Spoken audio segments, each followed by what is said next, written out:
Guys एक historical personality के बारे में हम लोग डिस्कस करेंगे। Very famous historical personality Tipu सुल्तान।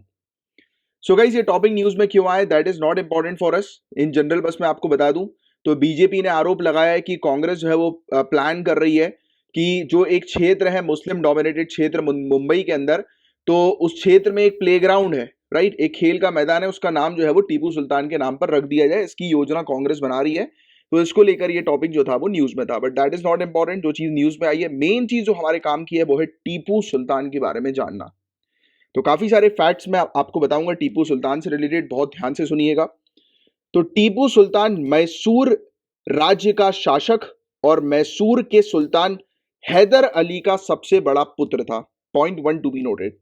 गाइस, टीपू को अब तक कल्पनाशील और साहसी व्यक्ति और प्रतिभाशाली सैन्य रणनीतिकार के रूप में देखा जा रहा है। इसको a man of imagination and courage के तौर पर देखा जाता है। टीपू सुल्तान को a man of imagination and courage.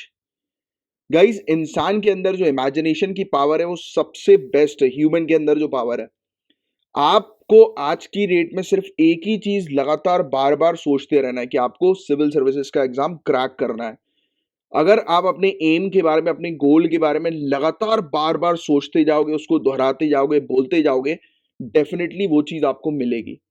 This is totally true. मैंने खुद ने पर्सनली इस चीज को एक्सपीरियंस किया है कि जिस चीज के बारे में आप बार बार लगातार सोचते रहते हो, बोलते रहते हो कि मुझे ये बनना है, मुझे ये बनना है, एक दिन आप वो बन जाते हो। तो बहुत जरूरी है इमेजिन करना। टीपू सुल्तान को भी इसीलिए कहा जाता है man of imagination and courage. वो सोचता था, नीति बनाता था, उस पर काम करता था। सिर्फ सोचना ही नहीं है यार, नहीं तो फिर आप बोलो कि सर ने तो सिर्फ सोचने के लिए कहा, मैं तो बस लेट कर सोचता रहूंगा, पढ़ाई वढ़ाई तो गई भाड़ में, अपन को क्या करना, अपन तो सर ने बोला सोचने के लिए। नहीं बॉस, सोचो और उस चीज को प्रैक्टिकल बनाओ। सोचो आपको आईएएस का एग्जाम क्रैक करना है, तो उसके लिए एक दिमाग में एक स्ट्रेटजी बनाओ कि आप किस प्रकार से कितने दिन में बुक्स जो है वो फिनिश करेंगे, कितने दिन में अपने टाइम टेबल को फिनिश करेंगे, राइट। अगर आप बुक को लेकर बैठे हैं तो उसको सिर्फ फिनिश नहीं करना है, you have to understand each and everything. Concept clarity करना है। जब भी डिमोटिवेटेड हो, सोचो दिमाग में, मतलब वो दिन को सोचो कि जिस दिन आपका एग्जाम क्रैक होगा और आपके घर पर मीडिया वाले अचानक से आ जाएंगे, आपके घर वाले कितने खुश होंगे। उस दिन को सोचो कि अचानक आपके पास कॉल आता है आपके फ्रेंड्स का कि अरे तेरा तो सिलेक्शन हो गया, राइट, आपको पता भी नहीं। और ऐसे स्टोरी बनाओ माइंड में, तो अपने आप मोटिवेशन आएगा और आप फिर आप पढ़ने बैठोगे, राइट। और टीपू सुल्तान एक ब्रिलियंट मिलिट्री स्ट्रैटेजिस्ट था। Brilliant military strategist. बताया जाता है कि इसने अपने 17 वर्षों के छोटे से शासनकाल के दौरान भारत में ब्रिटिश कंपनी को सबसे गंभीर चुनौती दी थी। सबसे गंभीर चुनौती, सीरियस चैलेंज जो है वो इसने ब्रिटिश ईस्ट इंडिया कंपनी को दिया था, मात्र अपने 17 साल के टेन्योर या रूल के दौरान। और गाइस, टीपू सुल्तान ने मात्र 17 साल की उम्र में पहले एंग्लो मैसूर वॉर, फिर दूसरे एंग्लो मैसूर वॉर, कभी कभी एंग्लो मैसूर वॉर से रिलेटेड आपसे डायरेक्ट क्वेश्चन बनेगा कि इसकी डेट बताइए, तो आपको ध्यान में रखना है 1767 से 1799 तक टोटल 4 मैसूर वॉर्स हुए थे। और चौथे मैसूर वॉर के दौरान जो है एंग्लो मैसूर वॉर जो हुआ था, चौथा फोर्थ एंग्लो मैसूर वॉर जो हुआ था, उसमें टीपू सुल्तान जो है वो मारा गया था अपनी राजधानी, अपनी कैपिटल श्री रंगपट्टनम में। तो डेथ ऑफ टीपू सुल्तान 1799। तो ये पॉइंट थोड़ा सा आप ध्यान में रखिएगा और एंग्लो मैसूर वॉर के बारे में एक अच्छी जानकारी रखिएगा, क्योंकि इससे रिलेटेड सिविल सर्विसेज में क्वेश्चंस पूछा जाता है, प्रीलिम्स में भी और मेंस में भी। और गाइस, टीपू सुल्तान ने काफी सारी टेक्नोलॉजीज का जो है वो इस्तेमाल किया, नई नई टेक्नोलॉजीज का जो है वो इस्तेमाल किया। यूरोपियन लाइंस के आधार पर इसने अपनी आर्मी को रीऑर्गेनाइज किया, राइट। और इसने अपनी सेना में पहली बार वॉर रॉकेट को इंट्रोड्यूस किया। तो फर्स्ट वॉर रॉकेट, लड़ाई में काम आने वाले रॉकेट को पहली बार टीपू सुल्तान ने अपनी सेना में शामिल किया। तो ये पॉइंट भी आप ध्यान में रखिएगा, फर्स्ट वॉर रॉकेट का उपयोग किसने किया? टीपू सुल्तान ने। साथ ही साथ गाइस, इसने डिटेल्ड सर्वे और क्लासिफिकेशन, विस्तृत सर्वेक्षण और वर्गीकरण के आधार पर एक लैंड रेवेन्यू सिस्टम जो है वो तैयार किया, एक भू राजस्व प्रणाली तैयार की, जिसमें करों को सीधे किसान पर इंपोज किया जाता था। टैक्सेस डायरेक्टली किसान पर इंपोज किए जाते थे, मतलब किसान डायरेक्ट जो है वो टैक्स पे करता था। और हालांकि ये टैक्स जो कलेक्ट किए जाते थे वो सैलरी एजेंट से टैक्स कलेक्ट किए जाते थे। तो इसने बेसिकली क्या होता था, मिडिल मैन्स वगैरह जो होते थे उसके कारण से टीपू सुल्तान समझ गया था कि टैक्सेशन का सिस्टम जो है वो काफी जो है वो खराब हो गया मिडिल मैन के आने के कारण, जमींदार के आने के कारण किसान का एक्सप्लॉइटेशन होता है, तो वो ये बात जान गया था। तो उसने डायरेक्टली किसानों पर टैक्स इम्पोज किए और टैक्स कलेक्ट करने के लिए सैलरी एजेंट्स जो है वो उसने अपॉइंट कर दिए, राइट।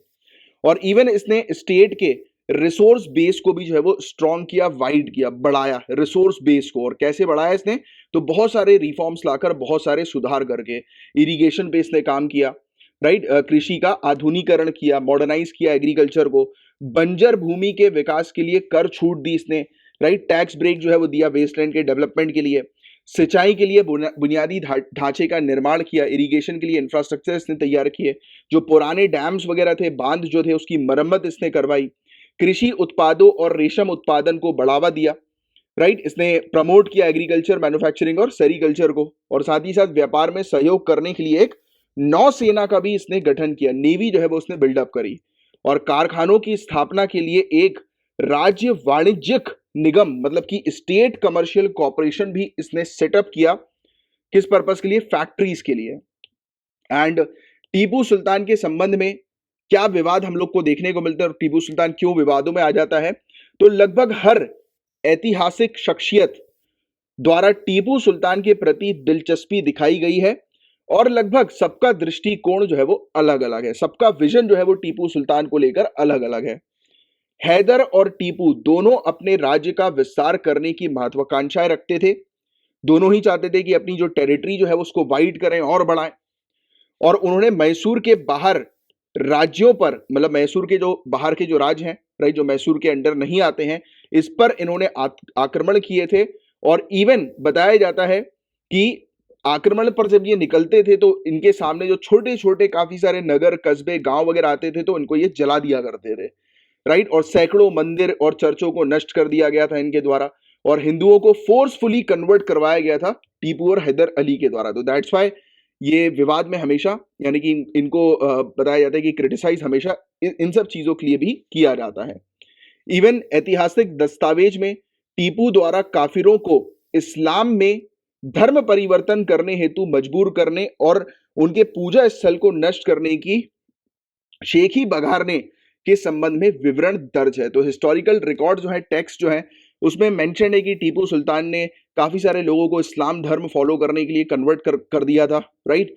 काफी सारे रिलीजियस प्लेसेस को इन्होंने जो है वो नष्ट कर दिया था टीपू सुल्तान ने। और टीपू के संबंध में असहमति रखने वाले दो प्रकार के लोग हैं, एक जो उसे मैसूर का बाघ, टाइगर ऑफ मैसूर कहते हैं, और उसे उपनिवेशवाद के खिलाफ एक प्रतिरोध और कर्नाटक के एक महान सपूत के रूप में देखते हैं। तो एक तो बोलते हैं कि ये टाइगर है मैसूर का, कॉलोनियलिज्म के अगेंस्ट इसने लड़ाई लड़ी थी, कर्नाटक का ग्रेट सन है ये। और दूसरे वो लोग जो उसे मंदिरों को नष्ट करने और हिंदुओं एवं ईसाइयों के फोर्सफुल कन्वर्जन का आरोप लगाते हुए कट्टर और अत्याचारी बताते हैं। तो ये टीपू सुल्तान से रिलेटेड हमने काफी डिटेल में काफी सारी चीजें डिस्कस करी। अगर टीपू सुल्तान से रिलेटेड क्वेश्चन आता है तो ये सब पॉइंट जरूर आप मेंशन करिएगा। और प्रीलिम्स पॉइंट ऑफ व्यू से भी मैंने आपको काफी सारे फैक्ट्स टीपू सुल्तान से रिलेटेड बताए हैं। तो ये था गाइस पूरा ओवरऑल टॉपिक।